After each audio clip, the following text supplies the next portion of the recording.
Boa tarde, alunos. Vamos dar sequência às nossas aulas sobre o pensamento. Na página 3 do livro de vocês, eu havia pedido para vocês fazerem uma atividade.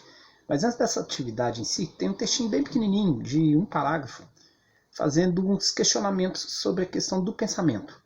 Vamos ler essas perguntas para a gente dar introdução na atividade que a gente vai fazer daqui a pouco? Então tá. Então presta atenção aqui. O título é Você pensa por si mesmo? Só o título já deixa a gente meio cabreiro, né? Será que eu não estou pensando por mim mesmo? Então, com relação ao pensamento em si, vamos às perguntas. Você acredita que pensa por si mesmo? Considera-se livre para escolher seus pensamentos? Você acha que você é livre para escolher qual pensamento que passa aí na sua cabeça?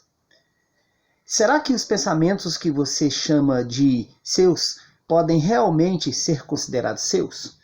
Esses pensamentos que você tem na sua cabeça, será que eles são seus mesmo? Eles podem ser considerados seus? Né? Talvez até pareça um absurdo eu estar te perguntando isso, porque o pensamento está na sua cabeça. Você vai falar assim, mas está na minha cabeça, então ele é meu. Mas será que esse pensamento que agora está na sua cabeça, você não recebeu ele de alguém? Por isso você está pensando dessa forma?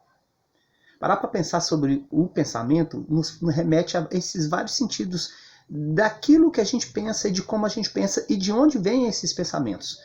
A atividade que a gente vai fazer agora, ela tem da sequência nisso e no livro inteiro, no volume 2, a gente vai falar sobre esses assuntos, para a gente aprender a pensar melhor naquilo, na nossa vida, nas atitudes que a gente toma e de como a gente tem seguido no nosso cotidiano, tá bom? Então a atividade aí, número 1, preste atenção. Observe a seguir uma pintura do artista francês René Magritte e um poema do escritor paranaense, da escritora paranaense Helena Collodi. O poema o título do poema é Significado.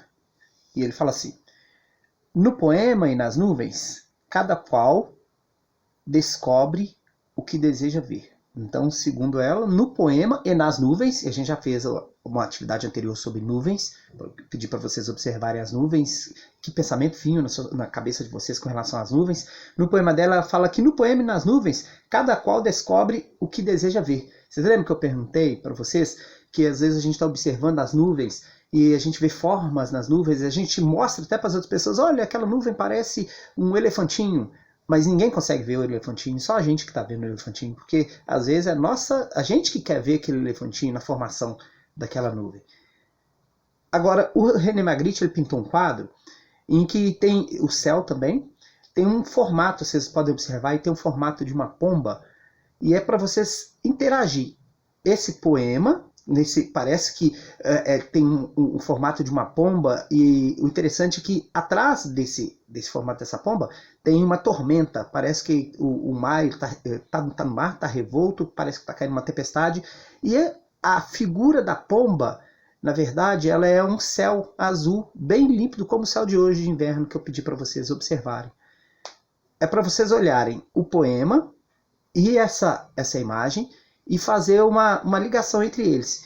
E responder aqui na letra A. Anote o primeiro pensamento que você teve após observar a pintura e ler o poema. É lógico que essas respostas são pessoais, mas elas têm que ter coerência com o poema e com a pintura que você está vendo aqui, tá bom? Então, qual o pensamento que veio na sua cabeça quando você viu o poema e fez essa analogia que eu pedi para você fazer? Na letra B. Converse, no caso aí, aqui era com os colegas, mas não tem como. Você vai conversar com alguém da sua casa a respeito das anotações que você fez e pergunte para eles também o que eles entendem desse poema e o que eles entendem dessa pintura do Magritte. O que tem a ver o poema com a pintura, tá bom? Faça essa atividade. Se você não fez, que já era para ter feito, pedi para fazer na semana passada. Número 2. Agora leia o trecho do poema do escritor português Fernando Pessoa. Então vamos lá, ler o trecho do Fernando Pessoa. Temos todos que vivemos. Uma vida que é vivida e outra vida que é pensada. E a única vida que temos é essa que é dividida entre a verdadeira e a errada. Qual, porém, é a verdadeira e qual é errada? Ninguém nos saberá explicar. E vivemos de maneira que a vida que a gente tem é a que tem que pensar. Então vamos lá. Registre o primeiro pensamento que veio na sua cabeça aqui do Fernando Pessoa. Fernando Pessoa está dizendo que a gente tem uma vida dividida entre a vida que a gente vive com as pessoas e a vida que está no interior, na nossa cabeça.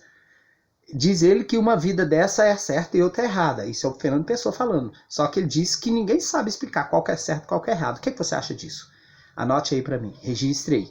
Na número 3 é para você fazer uma reflexão com relação às atividades que você já fez. Preste atenção aí. Releia as anotações que você realizou nas atividades 1 e 2, fazendo as seguintes perguntas. Primeira pergunta. Já pensei nisso antes? Isso que você pensou e escreveu, você já havia pensado nisso antes? Segundo, já ouvi outra pessoa expressar o mesmo pensamento ou outro muito semelhante a ele? Então, você já ouviu alguém falando sobre isso que você escreveu? Terceira pergunta. O que me fez ter esse pensamento? E quarta pergunta.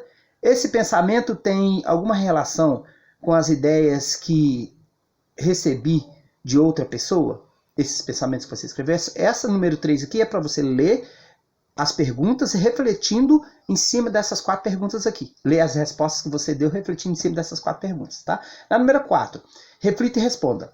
O pensamento que você registrou na atividade 1 e 2 são realmente seus? Argumente para justificar a sua resposta. Se for realmente seu, você justifica. São meus sim, porque eu pensei, ninguém me falou nada sobre isso, para. Se não é seu, você vai responder, não, esse pensamento não é meu. Eu li num livro e eu acabei adotando essa forma de pensar. Eu assisti num filme, no seriado, acabei adotando. A minha mãe me ensinou sim, eu acabei adotando a forma de pensar da minha mãe. Então escreve aí para mim, justifica a resposta, tá? Na página 5, nós temos aquela atividade de hora de filosofar. Nós vamos passar por ela rapidinho, porque são perguntas que a gente até meio que discutiu, perguntas parecidas com aquelas que a gente discutiu, mas é para a gente relembrar e fixar na mente as reflexões que a gente tem feito até agora. Página 5, hora de refletir. Vamos lá, primeira pergunta. É possível alguém ter pensamento que não apresenta qualquer relação com as ideias de outras pessoas? É possível? É possível alguém ter um pensamento inédito que ninguém pensou antes? Pense aí. Pensamentos podem ser totalmente copiados? Pode. A gente pode copiar o pensamento ipsiliter, igualzinho, e ficar com o mesmo pensamento de outras pessoas? Pensamentos são propriedades de alguém? Se alguém pensou primeiro, aquele pensamento é só dele, ninguém mais pode pensar? É propriedade? Pode ser. Um pensamento pode ser coletivo? Muitas pessoas podem pensar na mesma coisa? Existem pensamentos melhores do que outros e mais completos? Existem, você acha? Que tem pensamentos que são melhores e são mais completos que alguns pensamentos que a gente tem? E por último, é necessário pensar sobre o pensar? Por quê? Isso aí, eu gostaria que você pensasse muito nisso. Porque tudo que a gente falou até agora foi pensando no pensamento. Então aí agora tem essa última pergunta aqui. É necessário a gente parar para pensar sobre aquilo que a gente está pensando? Por que você acha que é necessário? Isso não é para escrever, é para você refletir. Se você acha mesmo. Eu até aconselho você discutir essas perguntas com alguém aí na sua casa, porque normalmente a gente faz essa reflexão entre nós na sala, para ver qual é o pensamento das pessoas aí da sua casa com relação ao pensamento. Tá? Por fim, você vai registrar em outra frase o que você concluiu desse diálogo. Tá? Então você vai criar uma outra frase sobre o que você concluiu desse diálogo aqui que a gente acabou de pensar, de discutir, refletir sobre ele. Tá joia? Então tá bom. Fique com Deus. Essa era a correção da atividade de hoje. Na semana que vem tem mais. Um abraço a todos. Em breve nos veremos.